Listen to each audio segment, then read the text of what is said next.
The tale of the poor child and the rich child. Once upon a time in a small African village nestled between the hills and a mighty river, lived two boys, Timmy and Duru. Timmy was the son of a wealthy chief who owned vast lands and herds of cattle. Duru, on the other hand, was the son of a poor farmer who toiled day and night just to provide a single meal for his family.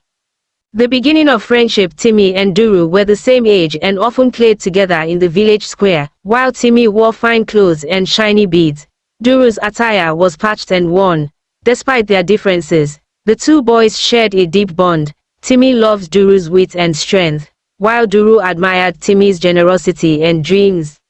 One day, the village elder announced that a great festival was coming, and the king of the land would visit. It was said the king would choose a child to receive a special blessing, a blessing that would change their life forever. A test of character. Excited by the news, Timmy boasted to Duru, "The blessing is surely mine. After all, I am the chief's son." Duru smiled and said, "Perhaps, but blessings come to those who deserve them, not those who think they are entitled."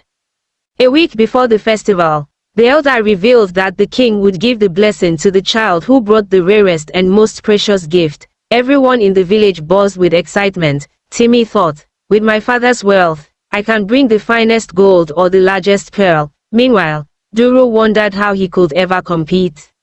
The journey for the gift. Both boys set out to find their gift. Timmy went to his father's treasure house and selected the largest gold bracelet. Then, feeling confident, he went home to rest.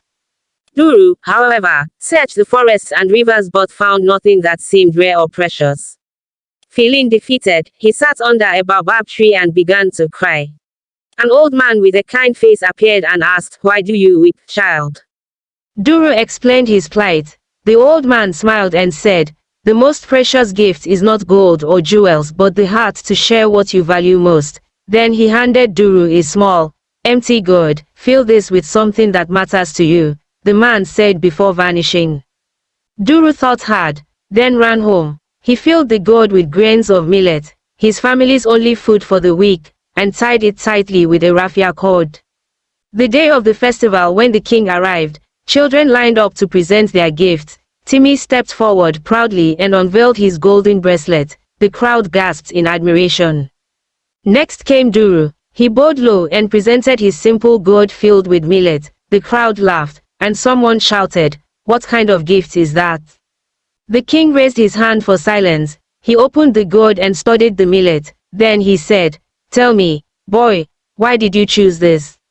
Duru replied, "Your Majesty, this millet is all my family has to eat, but I believe sharing it with you shows my respect and gratitude." The king smiled. Indeed, the rarest gift is not the richest, but the most selfless. This boy has shown true generosity. The reward. To everyone's surprise, the king declared Duru the winner of the blessing. He announced, "From this day forward, Duru's family will never go hungry again." He gave them a piece of fertile land by the river and cattle to tend. Timmy, though disappointed, learned a valuable lesson. True worth is not measured by wealth but by the goodness of one's heart. From that day on, the bond between the two boys grew even stronger, and the village often told the story of how a poor boy's humble millet brought greater blessings than gold. Moral of the story: true wealth lies in generosity and the willingness to give, even when you have little.